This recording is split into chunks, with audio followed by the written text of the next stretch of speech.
Ian Blackford, is a sex pest fit to be an MP? Well, I think it's important that in Parliament that we make it clear that there has to be zero tolerance of bad behaviour. You know, a few years ago, Parliament set up a complaints procedure, the ICGS process, and I was delighted actually that I was part of the process of setting that up. All the party leaders with the then Prime Minister did that. Parliament's got to be a safe place for people to come and work. And as the leader of the SNP at Westminster, I've got a particular responsibility to staff, and I hope over the course of the 5 years that I've been leader that I've discharged that. I've demonstrated to staff the importance I place in making sure that I understand that, but you've given me a procedural answer to a question that I did not ask. I will pose the question again.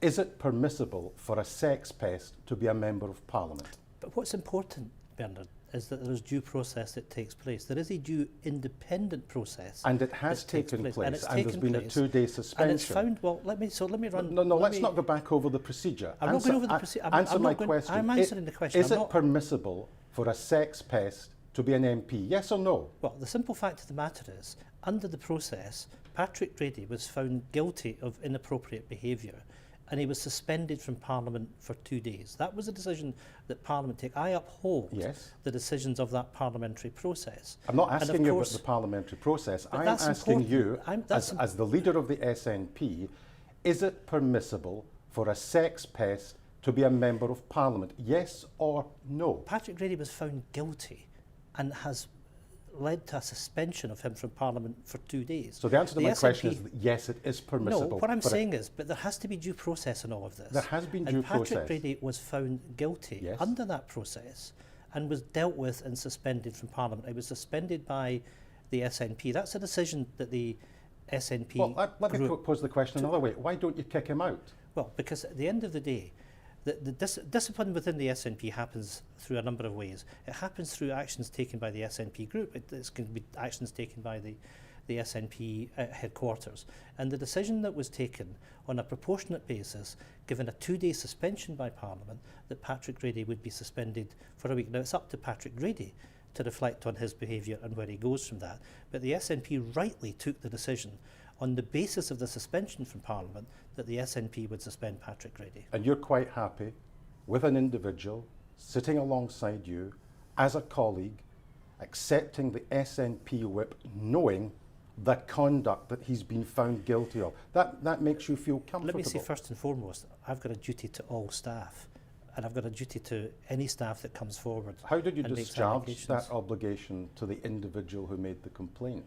What we've done right through the beginnings of this process, and of course he would be given guidance by our HR people first and foremost about the range of opportunities that he has to make a complaint. And that can be done through the party, it can be done through the SNP, done through the parliamentary process. Is your conscience clear that every action that you have taken in relation to this particular complaint, that you behaved in such a way that didn't ensure that this victim of Mr. Grady, hasn't gone through an even more traumatic situation? First and foremost, victims must be supported at all times. And of course, we will look over everything that has happened over the course of this case. And what I have announced this week, that on the basis of the learnings that will take place from these incidents and the fact that there has been a victim in this case, that we'll make sure with external advice that we review our process, as that's right and proper. Do you accept any responsibility for the way in which this man feels? Of course. When you have a situation that a victim feels that he hasn't been treated in a way that he considers appropriate, because that's what's really crucial in all of this. Of course, I'm sorry for that. What did you do wrong? I am not suggesting that I did anything wrong in that process. And remember, nothing that you have done in relation to this particular complainer has added to his difficulties. You're clear about that? I am the leader of the SNP and I have a responsibility to staff. Of course, I don't take any part in disciplinary process, in the independent process that takes place. But I have a duty to make sure that any complainer, in this case, in all cases, is fully supported.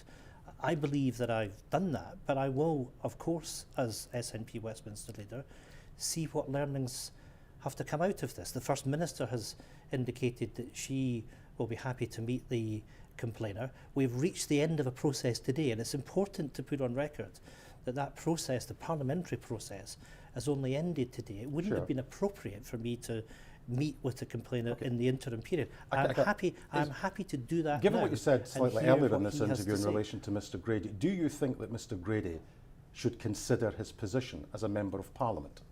That is a question for Mr Grady, and it's a question for his constituency party. Well, do you think he should be considering his position? I think anyone who has gone through a process such as this has got to carefully reflect on what has happened to them.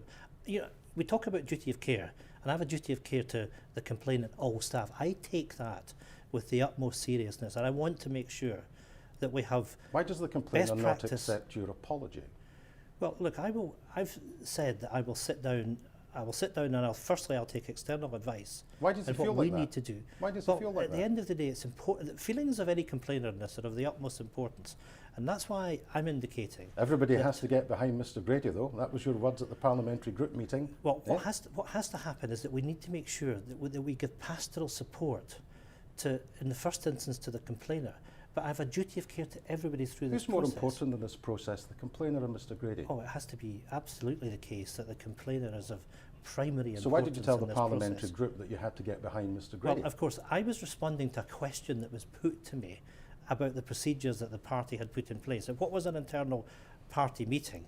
And of course, that recording is in the public. Do you accept the First Minister's characterisation of that meeting today at First Minister's questions, and I quote, as utterly unacceptable and indefensible? Is she right? I said that in a statement that I issued earlier in this week, that I regretted how that group meeting had played out. So in terms of the views of myself... How do you think the complainer would have felt when he heard that recording? Well, I've said that I very much regret the way that events played out at that What group does regret meeting. mean?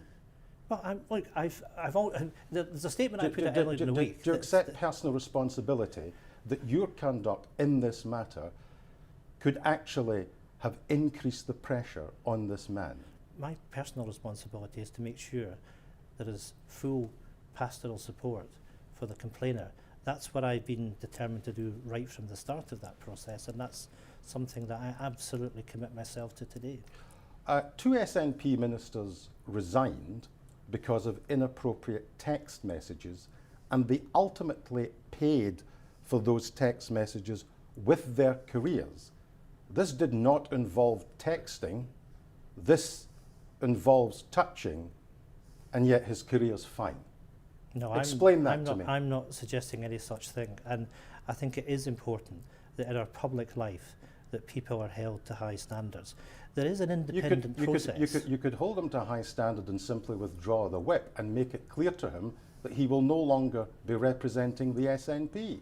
Well, of course, what I'm doing, or what the party has done, more importantly, what the parliamentary group has done, has reflected the punishment that was levelled by parliamentary authorities. The punishment is proportionate. That was the decision that the group, and that is a decision that the SNP group take. I have no powers to remove the whip from anyone. That's not a power that sits with me as the parliamentary leader. It's a power that sits with the parliamentary group, and that's what happened last week, that the group took. But just the lastly, that it did. finally, last question that I have for you. Yes. You're quite comfortable and you're quite happy to have a sex pest as a parliamentary colleague. Look, at the end of the day, people have got to be held accountable for their actions. Patrick Grady has been found guilty. He has apologised to the House of Commons. He's been suspended. And of course, in any of these situations, the individual has to reflect on their behaviour. Ian Blackford, thank you very much indeed for joining us on STV.